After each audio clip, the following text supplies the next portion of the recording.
Malaking balita naman sa Olympics. 24 oras lamang ang kinakailangan ng Filipino gymnast na si Carlos Yulo para mag-ukit ng kasaysayan ng Pilipinas. Matagumpay kasi nitong nakuha ang 2 ginto para sa ginanap na Paris Olympics 2024. Dahil dyan, siya na ang kauna-unahang Pinoy athlete na may double gold medal sa Summer Games.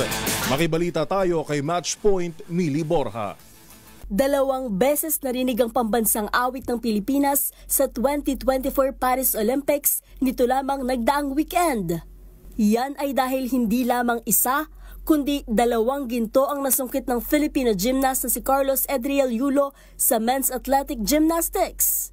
Gumawa ng kasaysayan ang tinaguriang Golden Boy bilang kauna-unahang Pinoy na nakakuha ng double gold sa Summer Games at kauna-unahan din sa Pilipinas sa sport na gymnastics. Sensational ang naging bawat talon at ikot ni Yulo para makuha ang ginto sa finals ng men's floor exercise noong Sabado with 15 points at panibagong ginto rin sa finals ng men's vault with 15.116 score. Sa kanyang unang vault, nakapagtala agad ito ng mataas na score with 15.433 points.